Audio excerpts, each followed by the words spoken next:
26 साला जेसिका को उसकी अपनी ही मोहब्बत धोखा दे गई। उसने अपने बच्चों की तरह डॉल्फिन के बच्चे को पाला था, उसे ट्रेन करती थी और खाना खिलाती थी। जेसिका अमेरिका की पार्क में ओर्का नामी डॉल्फिन के साथ करतब दिखाया करती थी और हजारों की तादाद में लोग करतब देखने आते थे। नाजरीन, ये खबर इस वक्त सोशल मीडिया पर जंगल में आग की तरह फैल चुकी है। बताया जा रहा है कि जेसिका इस डॉल्फिन पर आंखें बंद करके भरोसा करती थी, क्योंकि वो इसे दुनिया का सबसे मासूम जानवर समझती थी और इसे अपने बच्चों की तरह प्यार करती थी। एक दिन जब जेसिका डॉल्फिन के साथ शो करने के लिए तालाब में उतरी तो वो दिन जेसिका का इस दुनिया में आखिरी दिन बन गया।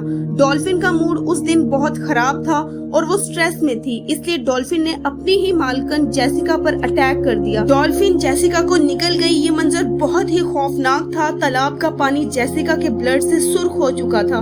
वहाँ पर मौजूद लोगों ने जेसिका को बचाने की बहुत कोशिश की, लेकिन डॉल्फिन ने उन पर भी अटैक कर दिया, इसलिए लोग चाहते हुए भी जेसिका को ना बचा सके। सोशल मीडिया पर ये खबर बहुत वायरल है कि डॉल्फिन जेसिका को निगलने के बाद कई दिन तक बहुत सैड रही और तालाब के किनारे जेसिका को तलाश करती थी, उसे मिस करती थी और ऐसे लगता था जैसे वो अपने किए पर बहुत शर्मिंदा है। नाज़रीन, ये खबर अभी तक किसी न्यूज चैनल पर नहीं दी गई, क्योंकि अगर ये सच्ची न्यूज होती तो जरूर न्यूज चैनल पर भी दी जाती और ना ही अमेरिका की तरफ से अभी तक इस बात की कोई तस्दीक की गई है। ये महज फर्जी कहानी है और सोशल मीडिया पर जंगल में आग की तरह फैल रही है और लोग आंखें बंद करके यकीन कर रहे हैं और ये न्यूज सुनने के बाद बहुत सैड होते हुए भी दिखाई दे रहे हैं। मेरी आप सबसे रिक्वेस्ट है कि इस तरह की झूठी कहानियों पर यकीन करने से पहले हकीकत जान लें। आपकी इस बारे में क्या राय है, हमें कमेंट करके जरूर शेयर करें। अगर वीडियो अच्छी लगी हो तो लाइक करें और अगर चैनल पर नए हैं तो सब्सक्राइब करना ना भूलिएगा।